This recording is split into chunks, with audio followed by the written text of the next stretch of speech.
Fala, meu caro professor, professor Sérgio Araújo com vocês aqui mais uma vez no canal Posologia Education. Sejam todos muito bem-vindos.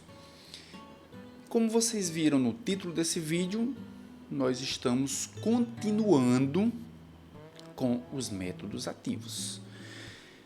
Se você é aquele professor amante dos métodos ativos, se você é aquele professor que quer implementar imediatamente os métodos ativos, se você é aquele professor que tem dificuldade, mas tem muita vontade de emplacar, de implementar os métodos ativos, você não só está no canal certo, como está no vídeo certo.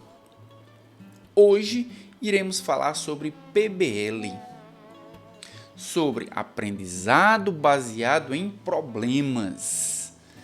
Não só vamos falar teoricamente, mas iremos mostrar como implementar essa técnica pedagógica potentíssima. Então, se você tem interesse em implementar o PBL em sua sala de aula, em sua instituição, fique comigo até o final desse vídeo, que certamente você aprenderá várias instruções de como usar, para que serve e como implementar na sua prática pedagógica. Se você também tem interesse não só em PBL, mas tem interesse em TBL, em sala de aula invertida, em aprendizado baseado em projetos, em várias outras técnicas usando métodos ativos, já se inscreve no canal. Aqui nessa tela nós temos um QR Code que, ao apontar para ele, você vai ser direcionado para o canal Posologia Education.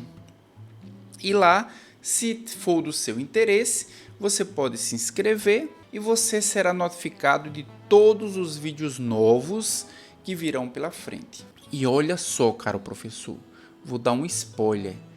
Não serão poucos vídeos. Nós teremos muito conteúdo no canal Posologia Education. Você não perde por esperar quanto material bacana eu estou preparando. Mas vamos direto para o conteúdo da nossa aula de hoje. Aprendizado baseado em problemas. Se você assistiu o último vídeo, eu falei sobre métodos ativos, por que nós devemos utilizá-los, o que nós ganhamos utilizando métodos ativos. Um dos métodos que eu falei de uma forma superficial foi o PBL, aprendizado baseado em problemas. Mas na aula de hoje nós falaremos de uma forma muito mais aprofundada, com muito mais detalhes. Não só esse vídeo, não só essa aula, mas a seguinte também utilizaremos 2 vídeos super completos para que você tenha não só o conhecimento, mas também tenha o interesse em aplicar essa metodologia com seus alunos em sala de aula na sua instituição. É extremamente importante que nós saibamos como usar a técnica para que ela atinja os objetivos que a gente precisa. Porque se nós quero implementar o PBL, mas eu não sei como implementar, ou implemento de uma forma diferente na qual ela foi planejada, na qual ela foi projetada, dificilmente, professor, você conseguirá atingir os objetivos que queria no começo da implementação. Então, hoje, peço para que você tenha papel e caneta na mão. E em tempos digitais, se você quiser, pode ter um aplicativo para fazer todas as anotações. Peço que você tenha alguma fonte onde você possa anotar, ou seja, você tenha um input, porque teremos muitas informações que será muito importante. Claro, nós teremos tudo registrado no vídeo, mas será muito importante que você coloque as suas reflexões sobre o conteúdo que vem pela frente. Então, aprendizado baseado em problemas. Mas antes, precisamos falar sobre essa pirâmide. Essa pirâmide que eu já havia falado sobre ela na aula passada, é a famosa pirâmide de Miller. E o que é que essa pirâmide traz de tão importante? Vejam só, Miller ele estudou como nós aprendemos. Quais são as exposições que nós precisamos ter, exposições relacionadas ao conhecimento que nós queremos ganhar, que vão favorecer mais ou menos a forma como nós aprendemos. Vejam só, menos de 20% de um conteúdo que nós aprendemos é quando nós apenas assistimos alguém falando sobre aquele assunto. É o que nós estamos fazendo aqui. Eu estou apresentando para vocês um conteúdo e vocês estão assistindo. Se vocês quiserem aprender mais, a gente vai ter que passar para os níveis superiores dessa pirâmide. A base da pirâmide é onde nós conseguimos reter menos conhecimento, menos de 20% de todo o conteúdo que nós assistimos é o que de fato nós retemos. E a base da pirâmide, ela tem dois verbos, que é o lembrar e o compreender.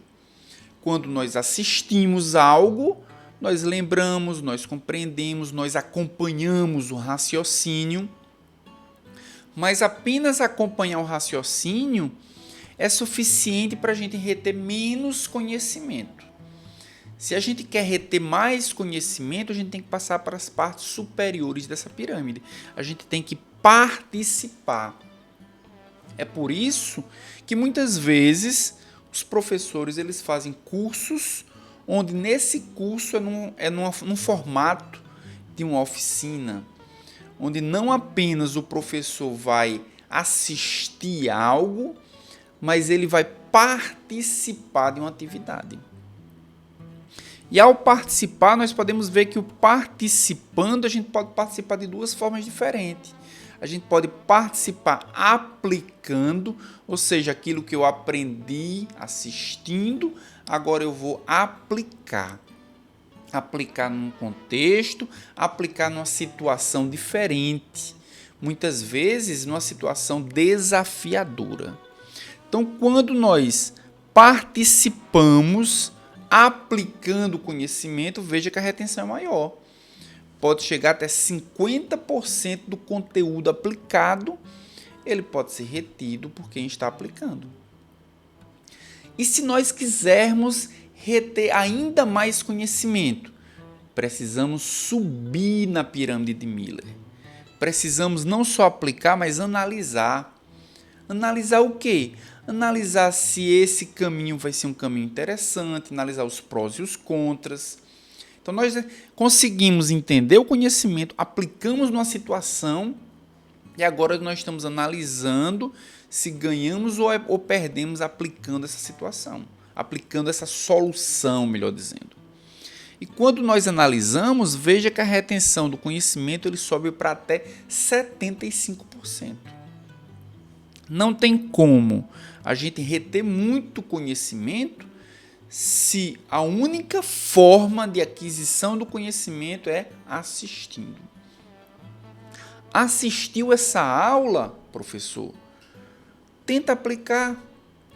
Tenta pegar o aprendizado hoje adquirido aqui e cria uma situação, cria uma atividade para ser aplicada com seus alunos. Certamente você vai ter ensinamentos ainda mais proveitosos. Terminou, vamos analisar, deu certo isso, não deu certo aquilo, vou fazer diferente. A aquisição e a retenção do conhecimento é ainda maior. E se nós quisermos o ápice, eu quero atingir o máximo de retenção do conhecimento, a gente tem de fazer, ou seja, a gente precisa colocar aquilo em prática. 75% a 80% da retenção do conhecimento, ela acontece quando nós avaliamos. Avaliamos o quê? Indo por esse lado funcionou melhor do que indo por esse outro lado. Fazendo isso deu mais resultado do que fazendo aquilo. E finalmente nós temos o ápice mesmo do conhecimento, do fazer, que é o criando. 80 a 95% do conhecimento retido, ele vem do criar. Então, quando nós, funcionou essa atividade, eu vou criar uma atividade ajustada, eu vou criar uma atividade alternativa, eu vou fazer algo semelhante seguindo alguns preceitos, mas eu vou ajustar a minha realidade, eu vou criar materiais novos, eu vou criar passos novos. Então eu já entendi tão bem aquilo, eu já pratiquei tão bem aquilo, que agora eu me sinto confortável e seguro em criar formas diferentes de fazer a mesma coisa. Formas diferentes de fazer a mesma coisa melhor. Então vejam que o conhecimento ele vai ser retido muito mais porque eu já tenho a capacidade de fazer coisas diferentes com o que eu já fazia bem.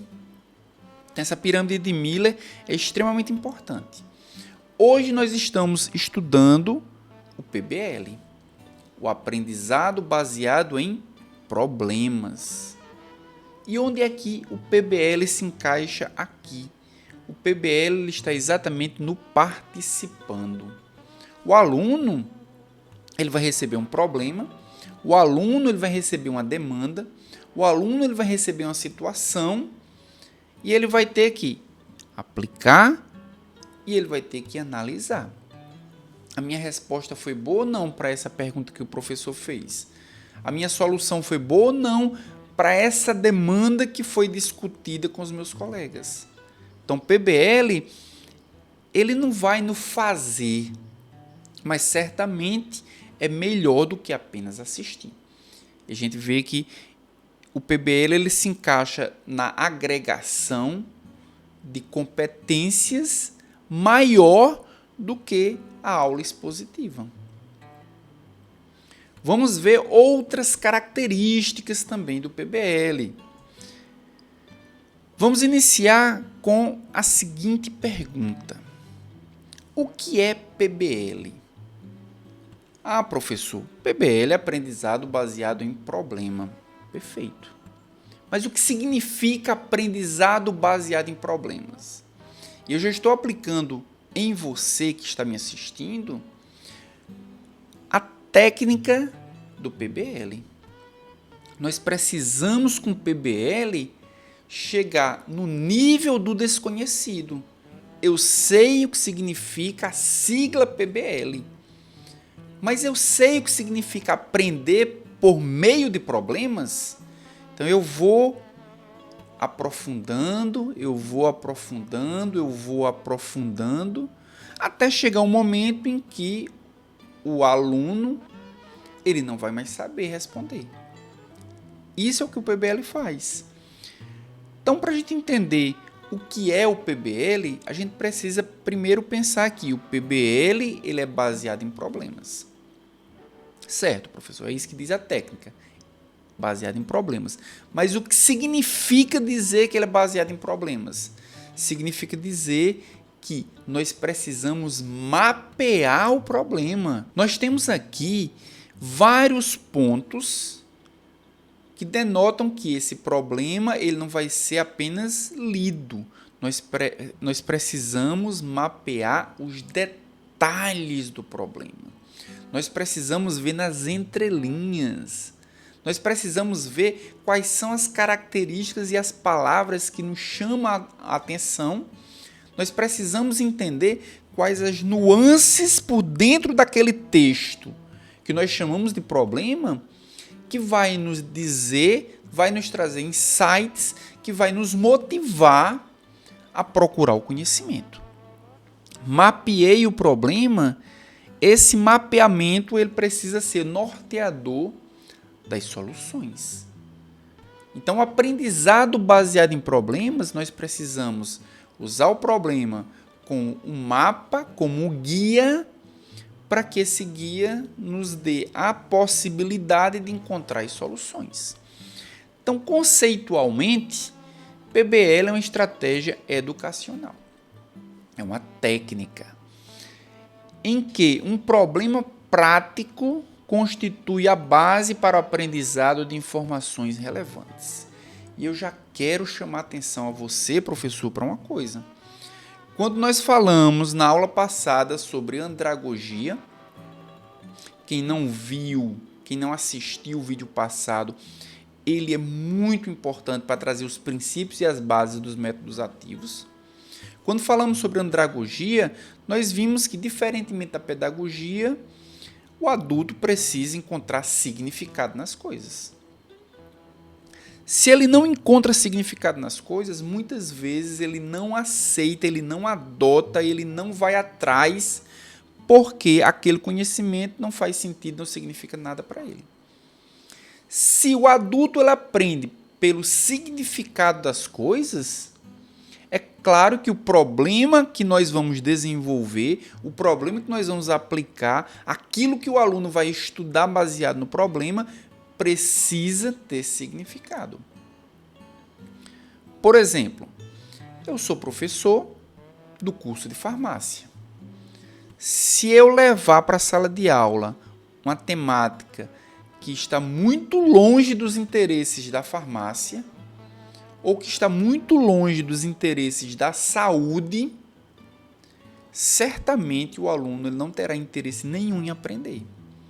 Eu não posso trazer um problema para o aluno deduzir uma equação matemática, a menos que existam matemáticos na turma, dificilmente essa turma de farmacêuticos, essa turma de estudantes de farmácia vai ter algum interesse em aprender, em estudar, em encontrar as soluções para a demanda daquele problema. Então, ele precisa ser prático, ele precisa fazer sentido para quem está resolvendo o problema. Então, voltando novamente aqui, ele precisa ser prático para que essas informações sejam relevantes para o aluno. Como é? É uma técnica de ensino autodirigida. Por que autodirigida? Eu vou até marcar aqui o autodirigida, porque normalmente nos métodos passivos o que nós observamos é o professor, ele pesquisa o assunto, o professor ele prepara a aula, o professor ele expõe a aula e muitas vezes nem participação na aula, quando você faz uma pergunta, o aluno tem. Então, na aprendizagem autodirigida, o aluno recebe parte da responsabilidade no seu aprendizado.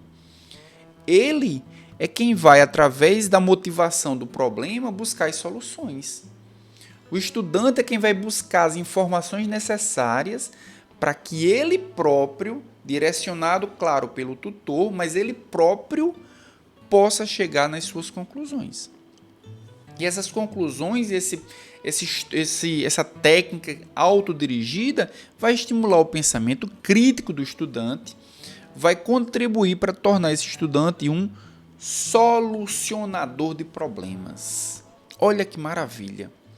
Nós vimos no vídeo passado sobre métodos ativos que a grande motivação de se utilizar métodos ativos é que a sociedade precisa de pessoas que solucionem problemas.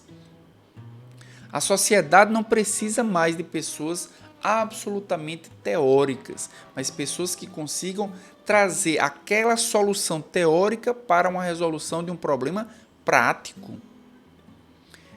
Então, que tal a gente trazer essa necessidade para treinar os estudantes a resolver problemas?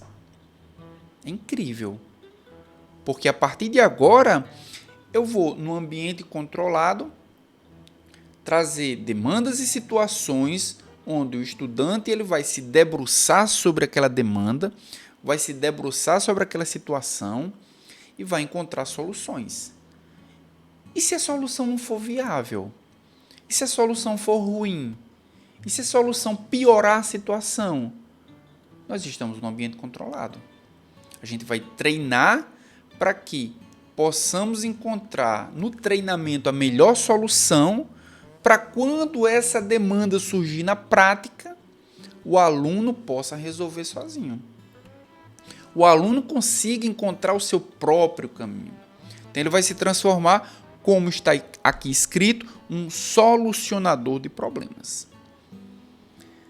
Quais são os principais atributos? Quais são os principais diferenciais do PBL, do aprendizado baseado em problema? A adaptabilidade às mudanças. Quando nós treinamos como resolver problemas, nós treinamos como encontrar soluções para coisas inesperadas, coisas que a gente precisa se adaptar. Também a adaptabilidade às mudanças, a capacidade de solucionar problemas em situações rotineiras. Quanto mais eu treinar a resolver problemas, melhor eu fico em resolver problemas.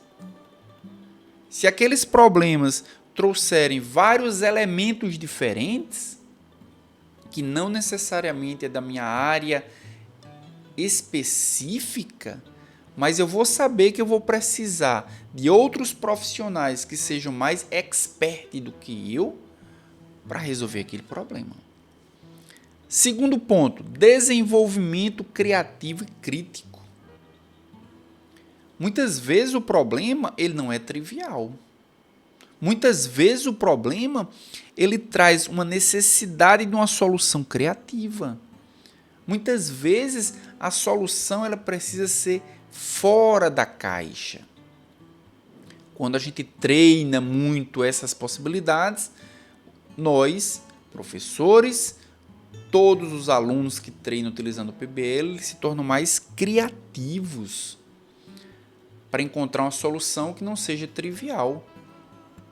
Para encontrar uma solução que talvez seja melhor a que já vem sendo utilizada todos os dias na prática.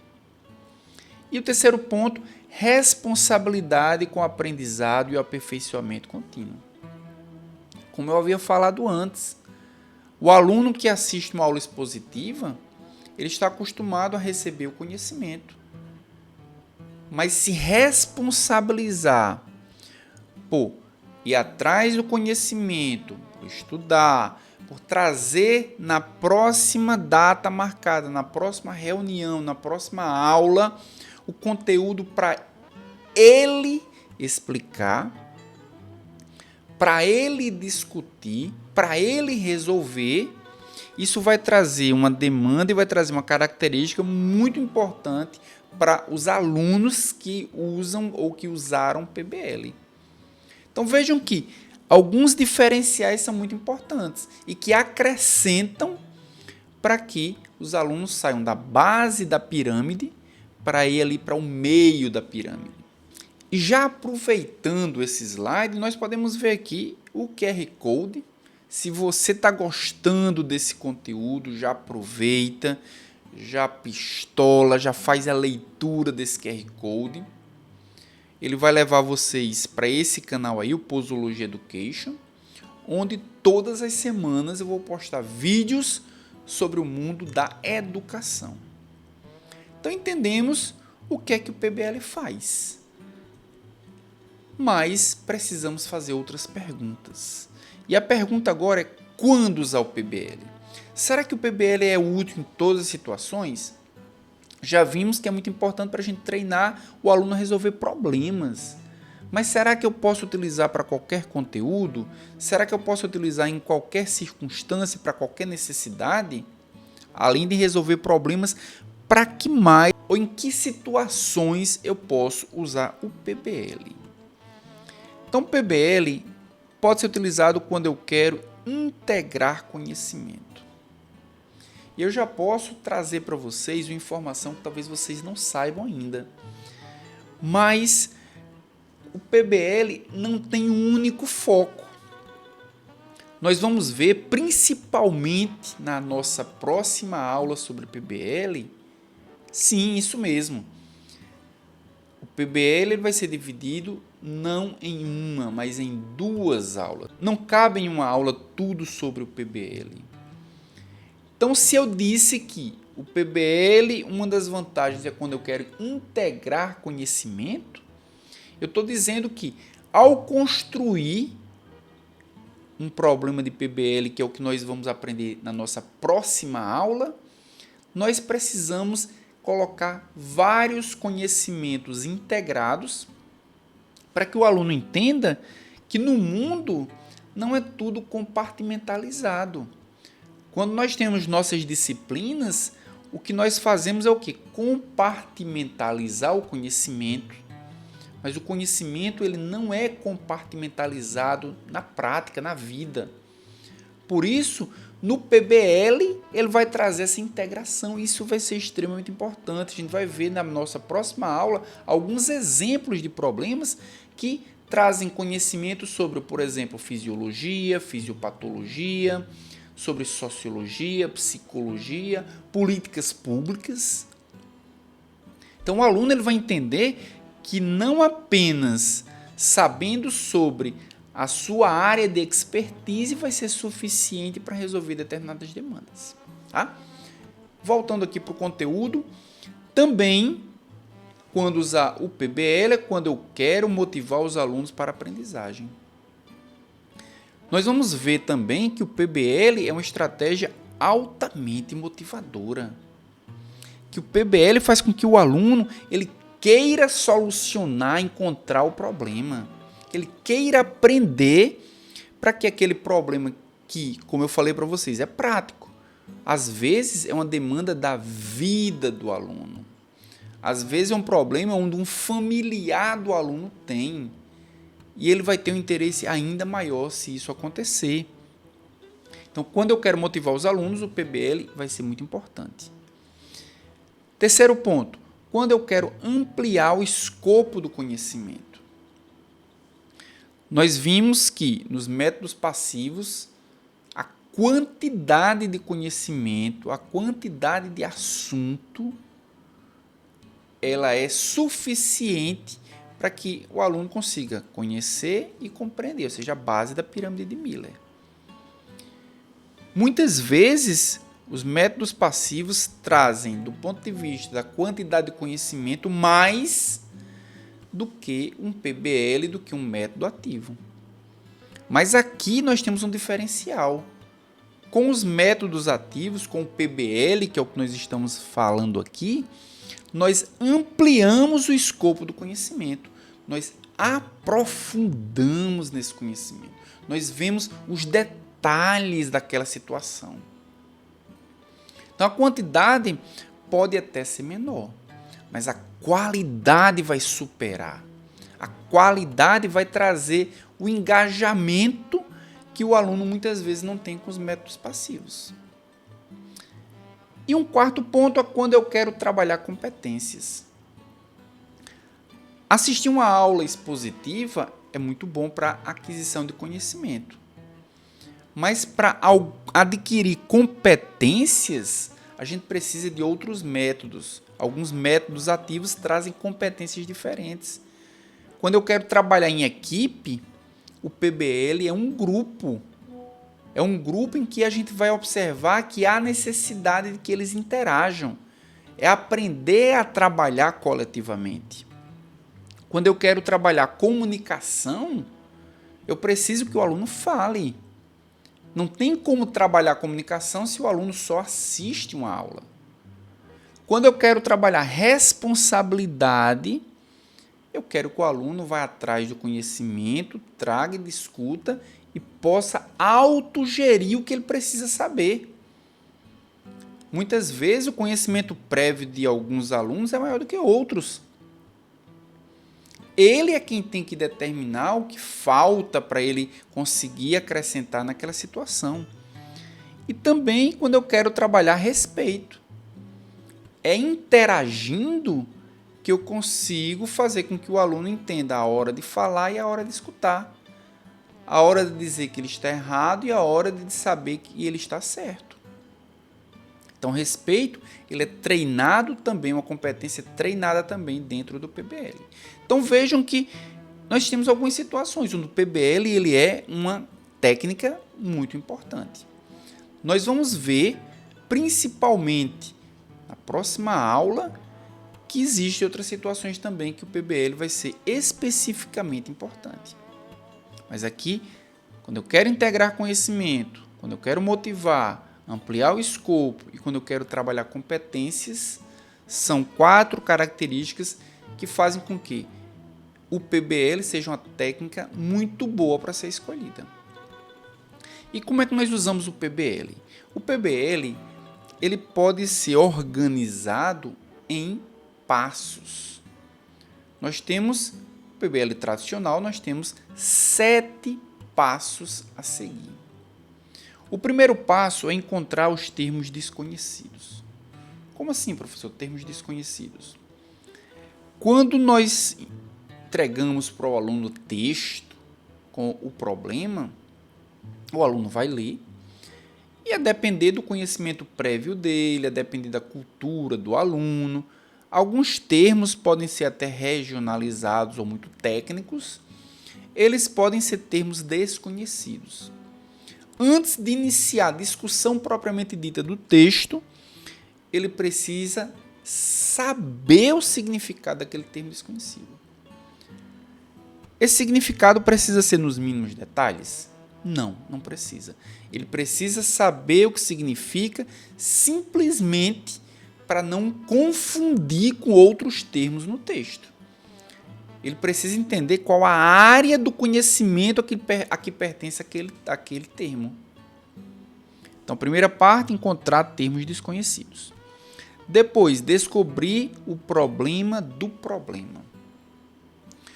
Todo problema, apesar de nós termos integração, termos diversos conhecimentos diferentes, todo problema se refere especificamente a algo em que a gente precisa encontrar qual é o núcleo, qual é o core, qual é a situação principal que nós podemos resumir em uma frase, pelo menos, o que significa aquele problema.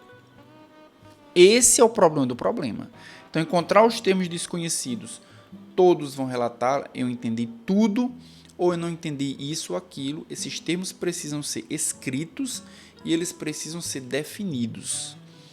Descobrir o problema do problema, todos vão discutir de uma forma rápida sobre o que está falando aquele problema. Depois dessas 2 etapas, que são etapas relativamente rápidas, nós entraremos no passo 3, que é o passo mais demorado do PBL. É a chuva de ideias. É quando todos os alunos vão trazer aquilo que sabem e a sua opinião a respeito daquilo. Muitas vezes, por não ter um conhecimento prévio muito adequado, a opinião ela é equivocada, mas ela precisa ser trazida para a discussão para que outros opinem em cima a partir da percepção que tem. Então, a chuva de ideias é onde todos os alunos vão discutir, vão falar sobre aquele tema, sobre aqueles pontos. Lembram do mapeamento? Vamos mapear o problema, vamos ler todo o problema, vamos encontrar todos os detalhes daquele problema, para só depois nós encontrarmos o que podemos dizer como solução. Terceira etapa, terceiro passo, chuva de ideias. Depois que todos os alunos discutiram, depois que a discussão acabou, quarta etapa, quarto passo é a síntese da discussão. Como eu falei para vocês, o passo 3 é o passo mais demorado. Pode demorar 60, às vezes até 120 minutos.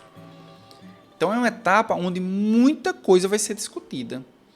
Se não for registrada essa discussão, a chance de se perder é muito grande.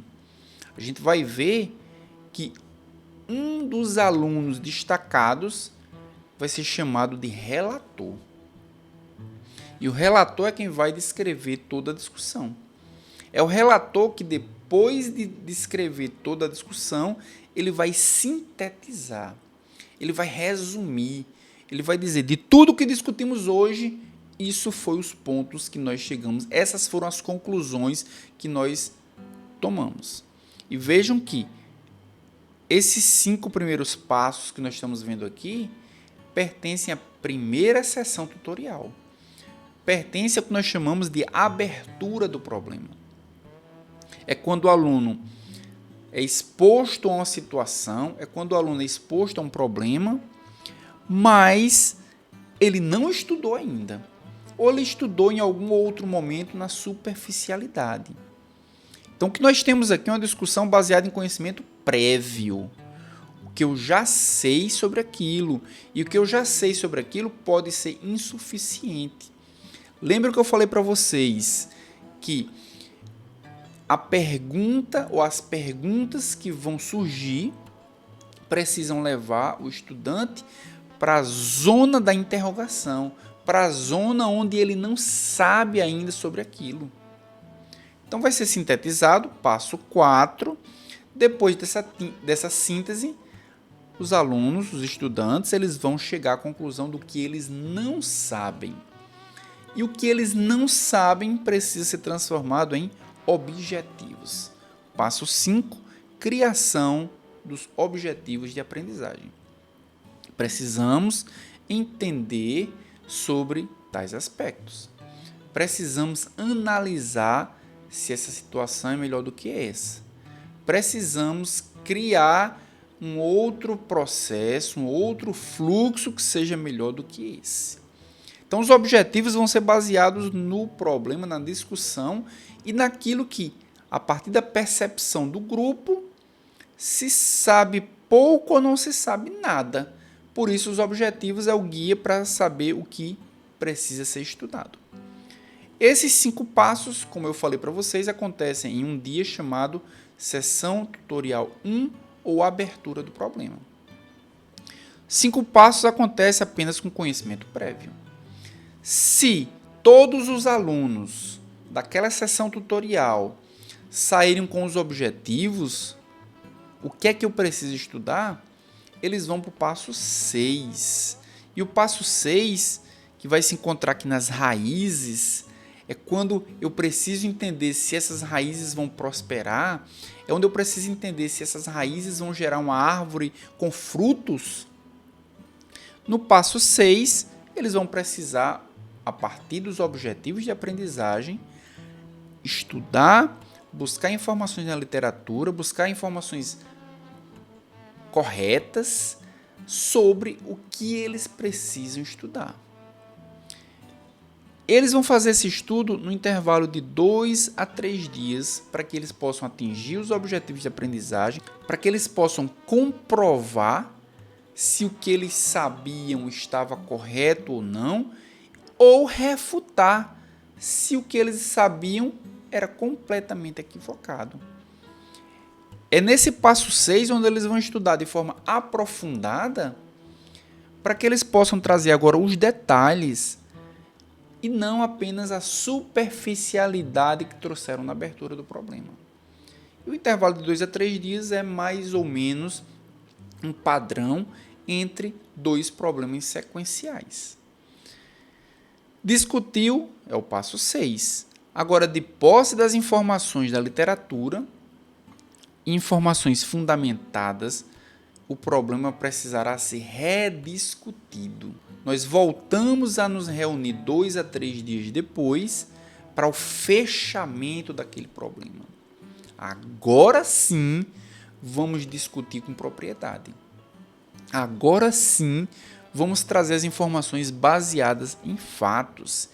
E esse é o passo 7, onde o estudante apresenta suas fontes de pesquisa e também as informações encontradas na literatura, fazendo uma reflexão daquilo que sabia ou achava que sabia e que o que foi encontrado. É quando as raízes elas começam a germinar.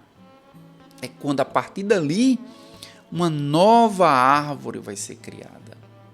É quando, a partir dali, um fator multiplicador ele vai ser criado. É quando a partir dali o aluno ele vai agora passar para um patamar maior de conhecimento na pirâmide de Miller. Além dos passos do PBL, que nós precisamos saber mais, os papéis. Eu já falei de um papel, que é o relator. Mas só existe relator? Só existe o professor, que é chamado de tutor? Não. Nós temos alguns papéis que são importantes. Pelo menos 3. De uma forma mais rápida, mais superficial, nós temos o tutor, que é o professor, que ele vai solicitar ao grupo que indique um coordenador e um relator. Então, nós já temos aí 2 papéis. Além do relator, um coordenador.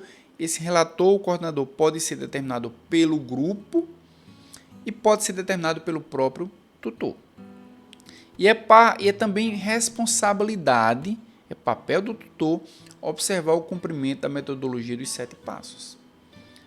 Os 7 passos que nós vimos agora, anteriormente, eles precisam ser cumpridos. O tutor é quem precisa acompanhar se esse, claro, com a ajuda do coordenador, mas ele precisa acompanhar se esses passos vão ou não vão ser cumpridos. O coordenador, que foi indicado pelo grupo ou pelo tutor, qual o papel dele? Orientar a discussão do grupo, favorecer a participação de todos, estimular a apresentação de hipóteses e aprofundamento das discussões. Vamos ver em mais detalhes o papel que cada um está fazendo aqui no PBL. E o relator? Anotar as discussões do grupo, respeitar a opinião do grupo e anotar os objetivos apontados pelo grupo.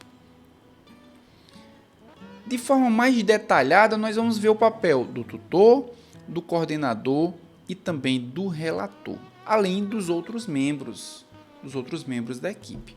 Mas antes, deixa eu pedir para você se inscrever aqui nesse canal. O conteúdo que eu já trouxe, se você chegou até esse momento do vídeo, eu tenho certeza que você já sabe se esse conteúdo é ou não é para você.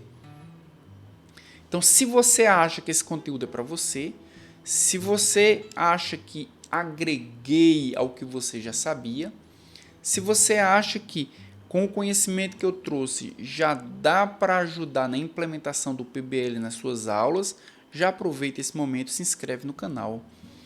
Muitos outros vídeos virão pela frente e certamente isso agregará muito à sua vida como professor. Então, se gostou, se inscreve no canal. Se tem outros colegas, professores que querem também, que gostariam de ter esse conhecimento, compartilhe o vídeo para que esse seu colega também possa usufruir do conhecimento que eu estou trazendo para vocês. Voltando aqui para o nosso conteúdo. Então, nós temos papéis de cada um. Agora a gente vai ver mais detalhes sobre isso. Primeiro, os membros da equipe. Os outros membros, porque nós temos um coordenador, nós temos um relator, mas o PBL, o grupo tutorial do PBL, muitas vezes é formado por 10 a 12 alunos discutindo um problema. 2 vão ter papéis específicos. E os outros, que papéis vão ter? Então vamos olhar aqui quais os papéis dos outros membros da equipe. Claro, eles vão ter que acompanhar todas as etapas do processo. O aluno ele vai participar da descoberta dos termos desconhecidos, dos objetivos de aprendizagem. Ele vai participar de todas as etapas do PBL que nós vimos anteriormente. Não só participar assistindo. O aluno no PBL ele não é um espectador, é um participante ativo. Ele precisa participar das discussões, ele precisa dizer o que ele sabe, ele precisa trazer o conhecimento prévio. Se ele não tem conhecimento prévio, o que é que ele acha, qual a opinião dele? Ele pode discutir em cima das informações que um colega trouxe. O colega pode ter trazido informação que ele pode concordar ou não. Ele pode entender ou não a explicação e o raciocínio do colega. Essa é uma forma muito interessante da discussão render. Também, procurar alcançar os objetivos de aprendizagem. O aluno no PBL ele vai sair da primeira sessão tutorial, na abertura do problema, com objetivos de aprendizagem. ele precisa fazer o passo 6. O passo 6 é estudo individual, não é estudo coletivo. Cada um vai ter que buscar na literatura as informações, cada um vai ter que fazer as anotações do que entendeu, cada um vai ter que trazer essas informações na sessão tutorial. Então, alcançar os objetivos de aprendizagem e responsabilidade de cada membro do tutorial, cada membro do estudante do PBL. Por isso que a gente vê um diferencial muito grande no PBL, que ele vai trazer essa responsabilização do aprendizado e do próprio aluno. Os membros da equipe precisam ouvir e respeitar a opinião dos colegas. E às vezes parece fácil ouvir e respeitar a opinião dos colegas, mas não é. Às vezes o que o aluno está escutando é completamente discordante daquilo que ele acha, daquilo que ele sabe, do conhecimento que ele tem, dos valores que ele tem. Então ele precisa escutar o que o colega está falando, que ele não concorda, mas tratar aquilo com respeito. Trazer a opinião dele, não denegrindo a opinião do colega. Então isso também é um dos papéis dos membros da equipe. E fazer questionamentos. O questionamento muitas vezes é a energia motivadora, é a força motriz que vai fazer com que a discussão ela aconteça. É importante que os membros da equipe também façam os questionamentos. O tutor, o professor, qual é o papel dele no PBL? O professor, ele vai ser responsável por estimular a participação do grupo. Só ele? Não. Ele e o coordenador são as duas figuras responsáveis por estimular a participação dos membros da equipe. Às vezes, o grupo está um pouco perdido com relação àquele problema. Cabe ao professor, tutor, cabe ao coordenador, se for um coordenador mais experiente, a trazer alguns questionamentos, a encontrar elementos dentro do texto do problema que sejam enigmáticos, que sejam perguntas a se fazer para encontrar um ponto de discussão. Também é papel do professor auxiliar o coordenador na dinâmica do grupo. Às vezes o coordenador é responsável por isso. O coordenador é responsável por fazer com que a discussão ela aconteça, com que a discussão renda. Mas se o coordenador está tendo alguma dificuldade, é papel do professor, é papel do tutor ajudar o coordenador a melhorar a dinâmica de grupo. É papel do tutor também assegurar que o grupo atinja os objetivos de aprendizagem. E aí vem um ponto importante. Às vezes, na discussão dos professores antes do problema, quando a gente vai alinhar onde o problema precisa chegar, isso é uma forma de que na discussão a gente garanta que os objetivos sejam alcançados. Às vezes, a depender do grupo, os objetivos podem ser ligeiramente diferentes, porque o grupo vai ter conhecimento prévio diferente. Mas, minimamente, aqueles objetivos planejados pelo professor, eles precisam ser atingidos. E as perguntas, a gente vai ver na nossa próxima aula, as perguntas feitas para motivar o estudante a discutir, essas perguntas também vão ajudar na construção desses objetivos. Tá? Vamos voltar aqui para entendermos os outros papéis do tutor. Assegurar que o grupo atinja os objetivos de aprendizagem é um papel importantíssimo do tutor. Prevenir o desvio do foco da discussão. Às vezes, a discussão, porque alguém tem um conhecimento prévio muito profundo sobre determinado ponto, fica só naquele ponto. Ou às vezes, se desvia muito dos objetivos de aprendizagem. É papel do tutor trazer de novo o trem para o trilho. É papel do tutor fazer com que aquela discussão ela aconteça com foco naqueles pontos. Então, quando o tutor perceber que a discussão ela está se afastando demais dos objetivos de aprendizagem, cabe a ele direcionar, fazendo alguns questionamentos, fazendo algumas perguntas, direcionar a discussão para o lado certo. E é papel do tutor também verificar a relevância dos pontos anotados. O relator é quem vai anotar as informações discutidas, mas cabe ao professor, ao tutor, durante o momento de síntese, orientar se aqueles pontos podem ou não ser relevantes ou diagnosticar quais são os elementos das informações anotadas de fato são relevantes. Papel do coordenador. O que o coordenador precisa fazer na sessão tutorial de PBL? Qual o papel dele? Participar das discussões. O coordenador ele vai ter vários outros papéis específicos, mas ele também é um membro da equipe. E ao ser membro da equipe, ele precisa participar da discussão. Ele não pode simplesmente controlar algumas coisas sem que a participação dele aconteça. Ele vai ser avaliado por isso.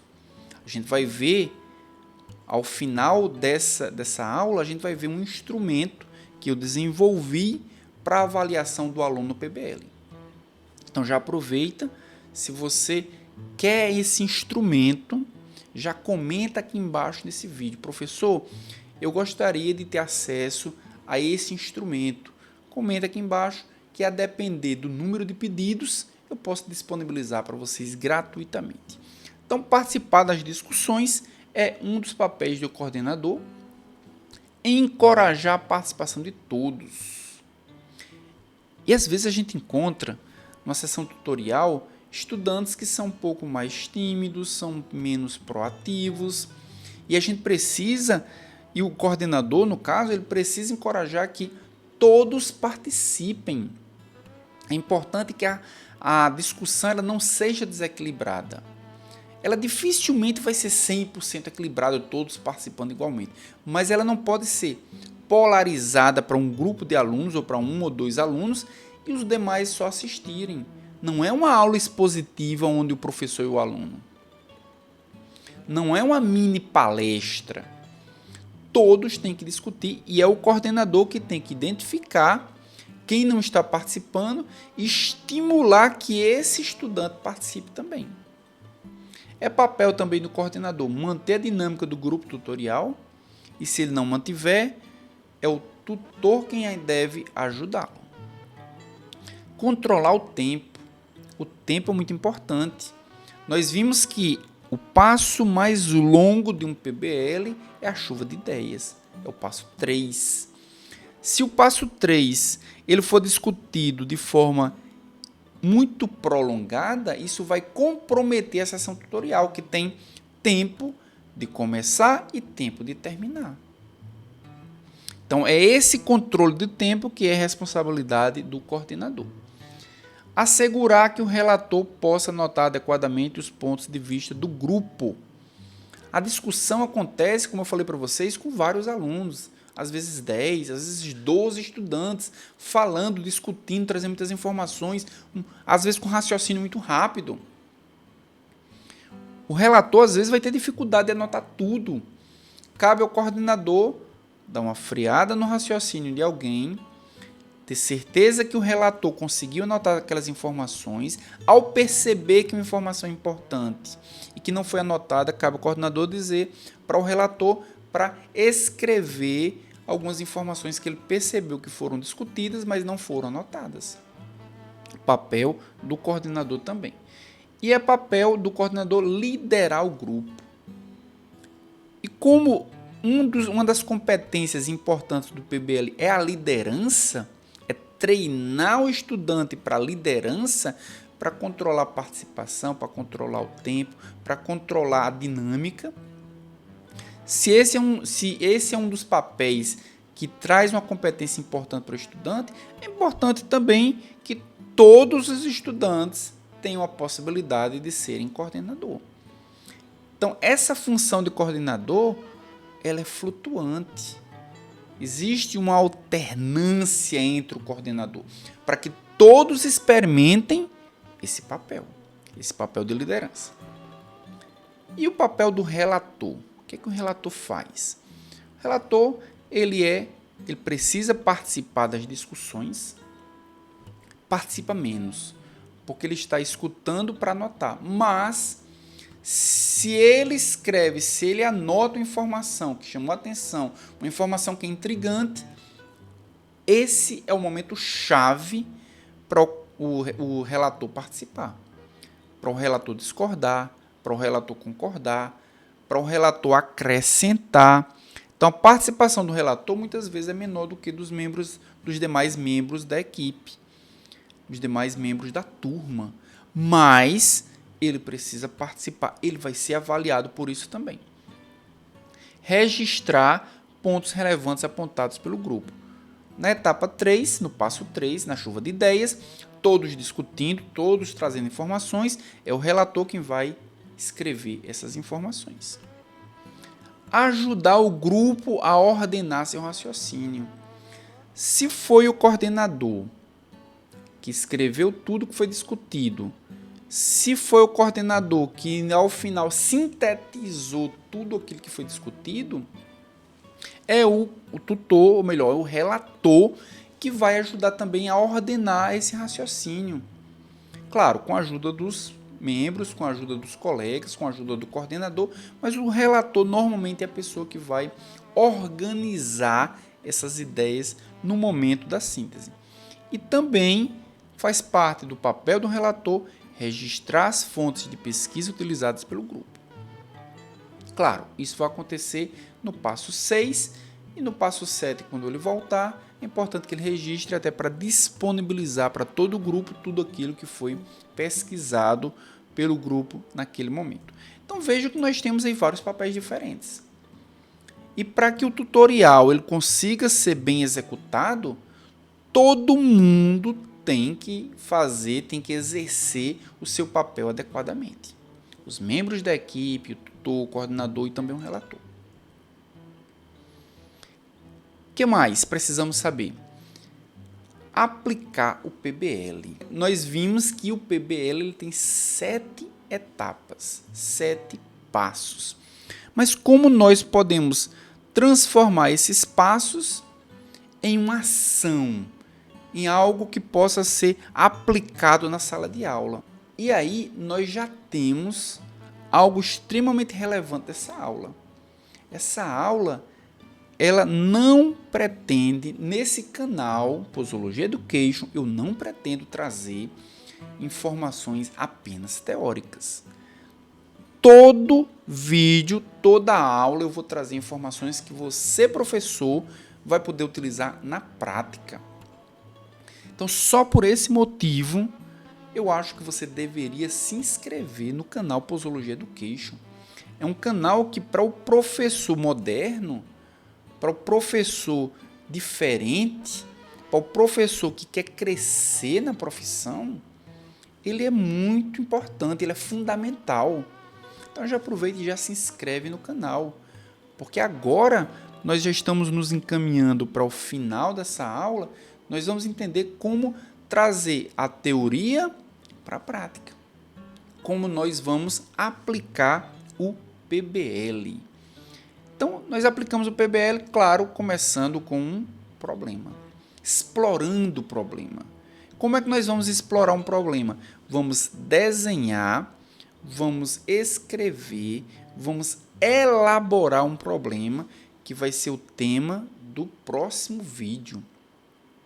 Nossa próxima aula, iremos aprender a técnica, iremos aprender quais elementos precisam ter num problema para esse problema ser bem estruturado. Também trazer esse problema estruturado para a turma, discutir com a turma o problema para identificar seus pontos principais. Além de elaborar o problema, durante a primeira parte, durante a primeira sessão tutorial, durante a abertura do problema, esse problema ele precisa ser mapeado. Lembra do mapeamento? Encontrar todos os pontos relevantes. Não apenas uma leitura, não apenas uma opinião sobre um contexto mais macro, mas eu quero discussão nos detalhes, eu quero mapear os elementos. A gente vai aprender no próximo vídeo também como fazer isso. Listar o conhecimento. Durante a chuva de ideias, o relator vai escrever tudo o que se sabe, mesmo que não pareça fazer sentido, mesmo que seja superficial, mesmo que seja equivocado. Os alunos devem descobrir até onde vai o conhecimento. O professor, tutor, ele está na seção tutorial 1, na abertura do problema, instigando a corda até saber onde o aluno sabe, ou o que é apenas opinião. E esse conhecimento prévio precisa ser anotado pelo relator. Próximo passo para aplicar o PBL em sala de aula: reescrever o problema. Reescrever é o que diz os artigos, mas na verdade não necessariamente precisa se reescrever. Eu, por exemplo, prefiro essa segunda parte aqui: escrever o que se sabe e o que será necessário estudar. Durante a discussão do problema, durante a anotação de todas as informações, a gente precisa construir os objetivos. Então, os estudantes podem anotar e depois colocar: não sei isso, não sei aquilo, sabemos isso superficialmente, sabemos aqui isso com profundidade. Então, reescrever o problema, na verdade, é escrever o que se sabe e o que não se sabe. Escrever as possíveis soluções. Os alunos deverão escrever as possíveis soluções por ordem da mais forte para a mais fraca e selecionar qual delas seria a mais provável de estar correta. Se eu achei um problema, se eu estou defronte de um problema, se eu discuti esse problema, se eu sei as informações que me parecem ser corretas, eu preciso encontrar as soluções. Nós vamos ver na nossa próxima aula que existem tipos diferentes de problemas. E a depender do tipo do problema, ele precisa de soluções, mesmo que aquela solução ela não seja completa. Então, os alunos precisam elaborar as soluções. Como aplicar o PBL em sala de aula? Nós devemos listar as ações. Para encontrar essas soluções, o que faremos? O que é preciso saber? Eu já tinha escrito lá atrás. Olha, tem coisas que a gente não sabe. O que é que nós precisamos buscar na literatura? Como ordenar as possíveis soluções? Como relacionar essa lista de soluções? Às vezes as soluções elas são interconectadas. A gente precisa entender como a gente vai relacionar. Como garantir que todos concordam com a proposta? Às vezes, os objetivos que são escritos não são concordados por todos. Precisa-se chegar no consenso. O grupo precisa dizer: concordamos com essa versão dos objetivos, não concordamos com esse objetivo. Listar o conhecimento a adquirir. Então, listar o que ainda será necessário aprender. Também será necessário discutir as fontes de pesquisa, tarefas e deadlines. Aqui é o passo 6. É aqui onde o aluno, eu sei o que eu preciso aprender, eu tenho agora os objetivos de aprendizagem, eu vou determinar onde eu vou buscar, eu vou determinar quando será necessário entregar esse conteúdo para rediscutir o problema. Escrever a solução e as fontes de pesquisa, esse é o passo 7. Quando o passo 7 é iniciado, a primeira parte é os alunos dizerem quais foram as fontes onde cada um pesquisou para encontrar aquela solução. Foi o livro tal, foi o capítulo do livro tal, foi o artigo, foi na internet, foi numa diretriz, foi num consenso, foi num documento oficial, onde eu encontrei a solução para aquele problema. As fontes precisam ser descritas. Então, ele vai apresentar não só as fontes, mas também as conclusões do problema. Agora, baseado na literatura e comparando com a sessão tutorial de abertura, onde o meu conhecimento, onde a minha opinião era do que eu tinha, do que eu achava, agora ela não vai ser achismo. Agora ela vai ser baseado na literatura oficial. Também, claro, se eu terminei Se o aluno terminou o problema, se o aluno terminou a sessão tutorial 2, o fechamento do problema, agora ele precisa rever a sua performance, avaliar seu próprio crescimento durante a discussão e a solução do problema. Eu sei qual foi a minha performance, eu sei o que eu aprendi, eu sei o que eu preciso voltar a estudar, eu sei quais são as minhas fragilidades. E essa reflexão está muito relacionada não só a uma autorreflexão, mas ao próximo passo, que é o feedback do professor. O professor ele promove feedback individual. Aluno tal, seu feedback é esse. Aluno tal, seu feedback é esse. Então, com a autorreflexão, com o feedback do professor, o aluno ele vai se autoavaliar. E é claro que nós temos aqui também não só uma autoavaliação, mas uma avaliação com um instrumento metrificado, que é o que eu vou falar na sequência. Na sequência, nós temos aqui avaliando os alunos no PBL. Como é que nós avaliamos os estudantes no PBL? Para avaliar os estudantes no PBL, a gente precisa de um instrumento de avaliação.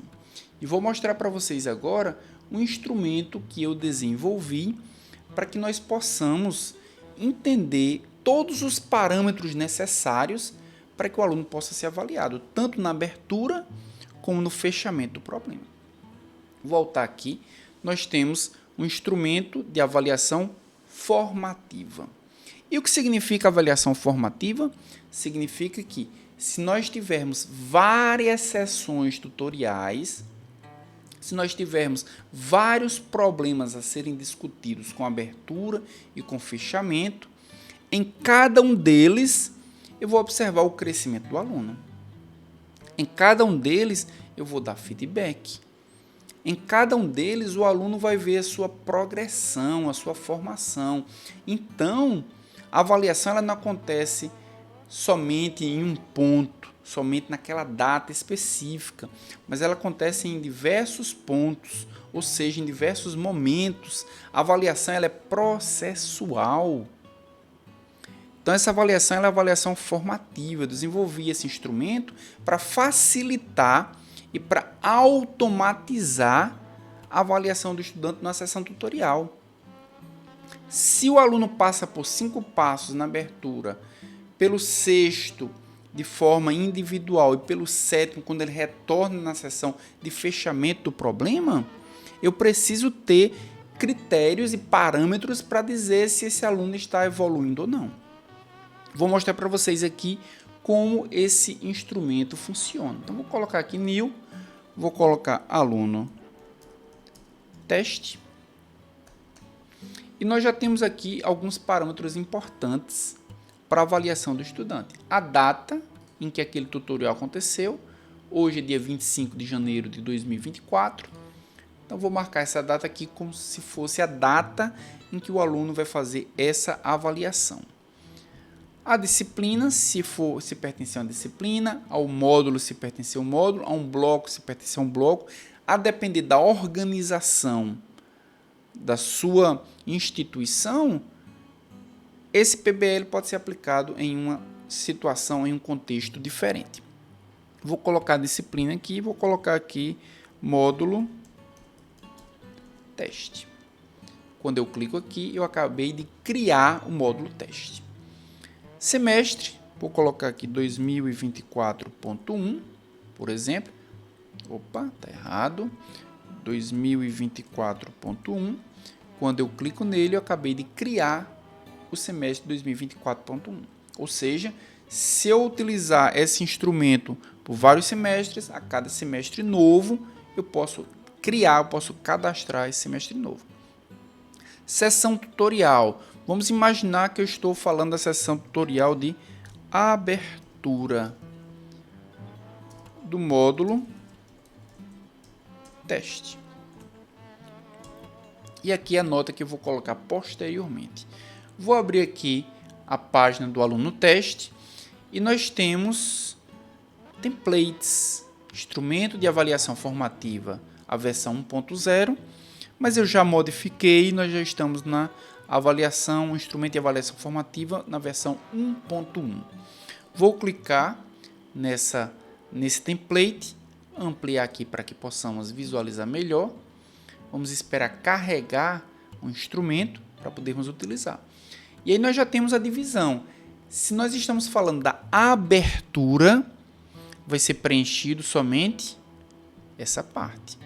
Se nós estivermos falando do fechamento, iremos preencher a parte de baixo do instrumento.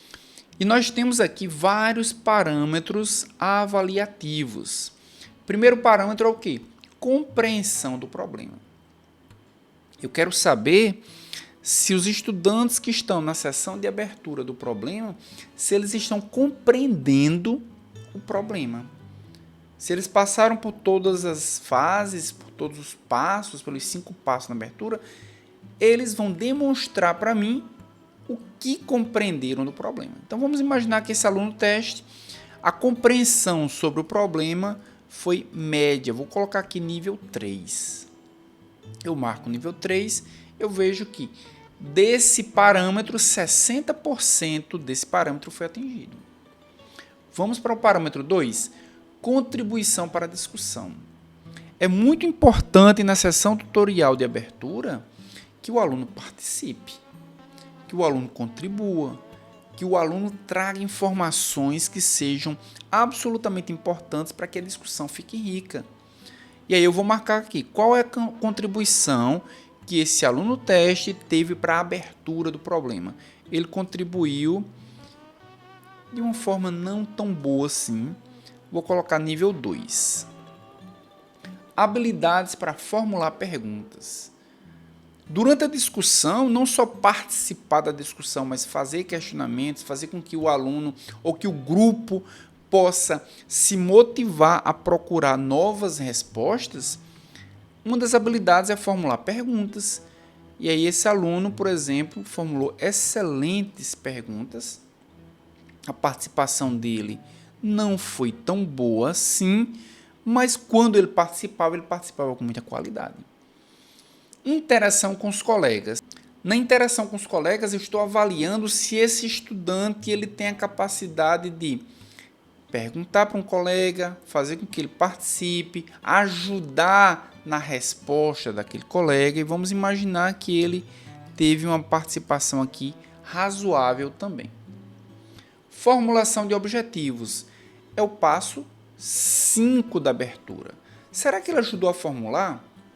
Será que ele acrescentou informações que ajudaram na construção do texto do objetivo? Então, se ele não participou muito bem na construção dos objetivos, vou colocar aqui nível 1. A avaliação global da abertura foi 52% da nota. E essa nota está em percentual por uma razão muito simples. A depender da instituição, a abertura e o fechamento do problema vão ter pesos diferentes. Então, tendo um percentual, essa nota ela pode ter o peso que for, e eu vou aplicar apenas o percentual de cada parte do instrumento. Vamos para o fechamento. O aluno agora estudou, o aluno anotou as informações, o aluno agora vai rediscutir com propriedade. Nós temos outros parâmetros diferentes da abertura. Será que o aluno agora resolveu o problema de forma adequada? Sim, ele resolveu de forma adequada, ele foi muito acima do que se esperava, ele tem nível 4.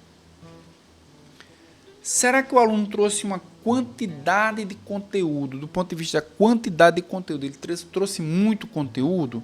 Não, a quantidade não. Mas a qualidade, que é o próximo parâmetro, foi muito boa. Vou colocar, inclusive, aqui 5 níveis. O nível 5 ele atingiu. A qualidade do conteúdo, apesar de não ter sido muita, foi muito relevante.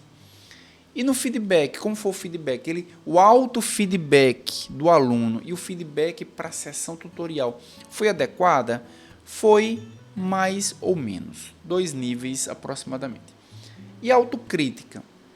Quando ele recebeu o feedback do tutor, como ele reagiu? Quando ele recebeu o feedback dos outros colegas de turma, como foi que ele recebeu? O feedback e a autocrítica dele é muito boa. Vou colocar aqui nível 4. A avaliação global do fechamento, 68%. Então, nós temos 68% no fechamento, 60%, ou melhor, 52% na abertura do problema. A depender do peso em que a instituição dá para a abertura e para o fechamento, esse instrumento ele já vai dar o direcionamento. Então, vejam que para cada sessão tutorial, eu vou trazer abertura ou vou trazer fechamento, avaliando de forma qualitativa ou quantitativa a participação do aluno e utilizando critérios bem objetivos. Então, com esse instrumento, dá não só para avaliarmos diversos aspectos da participação do aluno no tutorial, diversos aspectos da participação do aluno dentro de um PBL, como também quantificar e transformar isso numa nota. Tá?